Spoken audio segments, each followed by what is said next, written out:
And I was there in 2000, 2004. And if many of you all know, it was during that transition that before, during, and after the transition of Cook County Hospital that moved right across the street to this brand new hospital, John Stroger Hospital of Cook County. And so I worked in labor and delivery, I worked in the trauma, I worked in ER, and I worked in the reproductive health clinic during the week.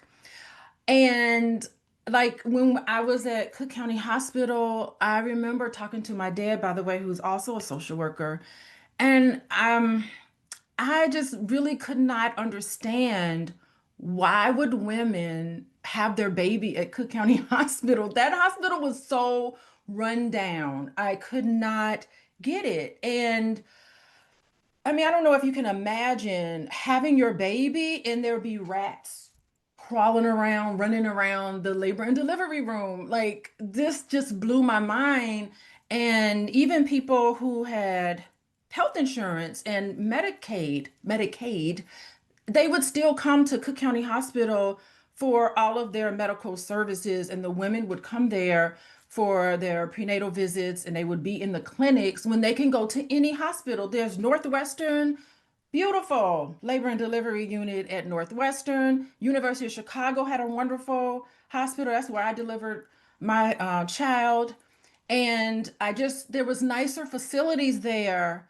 And I couldn't understand why people were coming to Cook County Hospital to have their baby. It was very run down.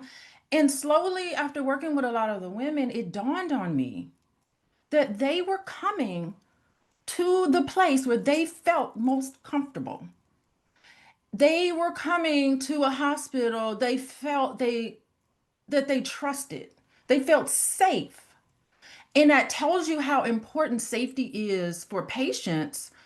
And it doesn't even matter if you have the brand new shiny facilities and state of the art technology. People are going to come where they feel valued. And if you talk about people with a history of trauma, they're not going to go to a new place that's unfamiliar. They're not going to go where the doctors and physicians may not even look like them and may not even get them.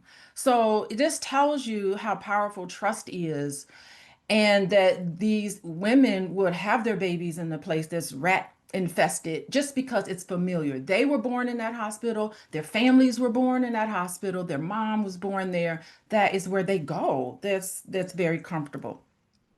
So, I mean, this is the importance. So, what we're going to learn about today is basically trying to understand what these health disparities are, why it's important to understand what that is. Tennessee, woo!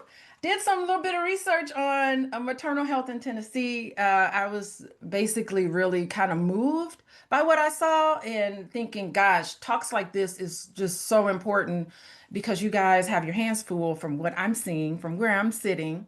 I do want we need to understand and recognize what trauma looks like in patients, how it's presented, and be able to just get an understanding of that. And then we also want to talk about mindfulness. And I'm all about meditation and mindfulness, how we can infuse that into trauma-informed care. That's a buzzword now. Everybody wants to be trauma-informed and everybody has their own definitions. I have my own perspective and how I use it in my practice. And then I'm interested in you guys. Like, what are you all doing for self-care? Like, you're not going to be able to show up in the mindful way with your patients, if you are not incorporating all of this. My goal in life, honestly, is if I could have the world reflect all of the things that I hold valuable, I want all of us to be compassionate. I would love for the entire world to be mindful and to be not as reactive and not and really